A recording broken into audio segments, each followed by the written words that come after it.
Hello everyone, what's up? MTEN here, and today when I was scrolling through Facebook this morning, I came across a Terraria Facebook post from the dev team.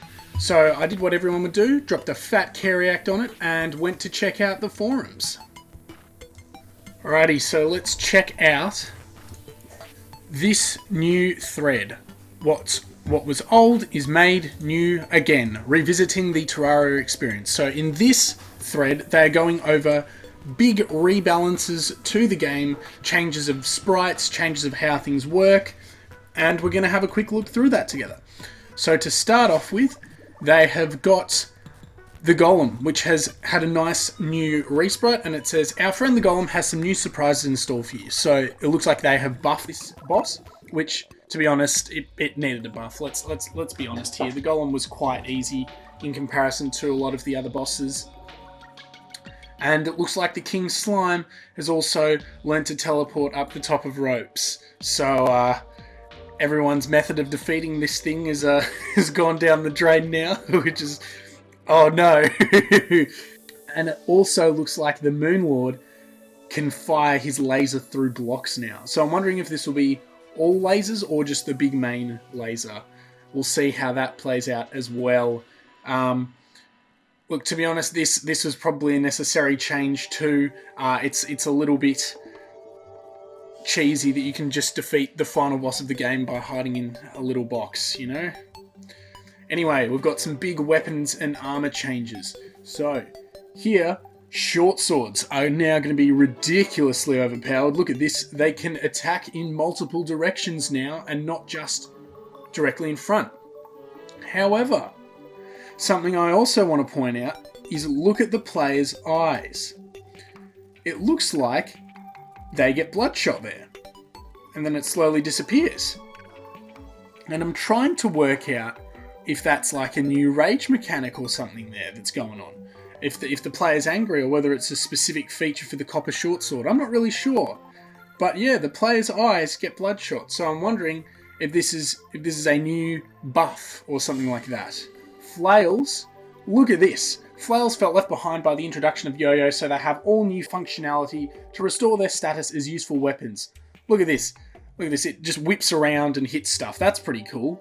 I wonder how that'll be controlled, but it looks like they're getting a little bit of a buff there, which is nice. The Charge Blaster Cannon, yesterday's throwaway weapon from the Martian Madness event. What? Don't look at us like that. Don't act like you ever used the thing. Yeah, that's true. Is today's death-dealing space laser of doom. I remember when this first came out, it was like, oh yeah, this is cool, and then we realised, oh, why would you use it? So, here we go. It looks like it's got some more potential now. The Christmas Tree Sword. Our festive friend here has always felt very underwhelming when lined up to its fellow Frost Moon drops, so now it can channel its inner Ever Scream. And it looks like it shoots more baubles now, which I'm wondering if these are homing at all, and then they drop to the ground. I'm not really sure how that's going to play out. Now this thing, I'm glad the Medusa head got a buff, because I was playing some Terraria yesterday, and I got this thing, and I was like, this is very useless. This is because you can only get it in hard mode now. So I don't really see any point in it. However, this new attack looks far more powerful. So I'm very excited to see this, and hopefully it is more useful now. The Wand of Sparking, a contentious weapon.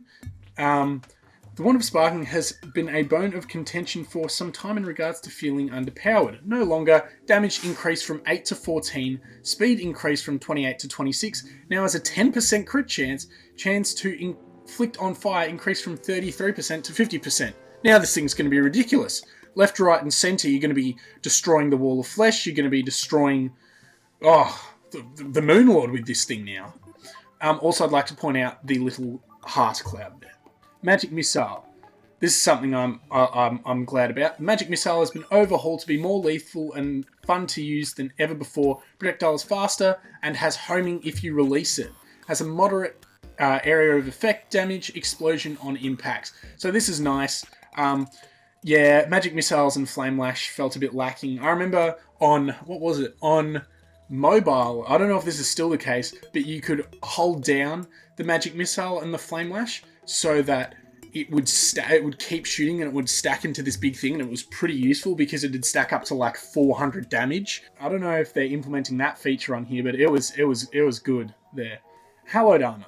This looks cool. So basically, familiar to most users as Shadow Dodge, Hallowed has had its previously stat-based set bonus replaced with a periodic immunity to damage. Upon attacking an enemy, you will gain a buff. If an enemy hits you during this buff, you will gain a very brief immunity to damage. After this period of immunity, at least 30 seconds must pass before you can reactivate the immunity buff. So, I'm pretty sure this is just the Titanium's set buff moved to the Hallowed Armor. And then Titanium Armor gets a cool new set bonus here. As you attack enemies, titanium shards accumulate and spin around you. These shards deal damage to enemies at close range and inflict knockback. Use them defensively to keep enemies away, or for the bold, aggressively to inflict extra damage. So these look quite powerful, I think. So I'm interested to see how that plays out. Stardust Armour. Wow, look at this. This looks a bit powerful here. I'm also just checking to see.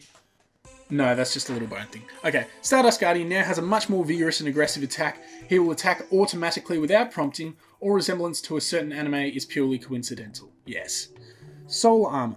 Solar Armor is no longer content to sit at the back of the line, so its set bonus now grants more defense than ever before, along with a passive regen effect. Solar Helmet's crit chance bonus increased from 17% to 26%. Breastplate melee damage bonus increased from 22 to 29%. Each piece of the set now gives 1 HP, a second regen, instead of 30% damage reduction whenever you have charges. Part of the Solar Armor's damage reduction is now active at all times, with the amount increasing when you have shield charges. This gives Solar Armor a more persistent durability. Recharge time between shield charges reduced by 1 second. So this looks like it's getting a fat buff, and so does this. So we'll see how these stack up to the Vortex and Nebula Armor now, but these looks like some thick changes. Also, that looks to be a new block there. Graphics Overhaul. Check this out. So, a lot of the older enemies have been re-sprited to look nice and fresh and new. I like the look of pretty much all of these, especially the dungeon creatures. I think, as we can tell, they're just working on a new art style for a lot of the characters in Terraria. So these are just, trying to match stuff so it fits into the new art style.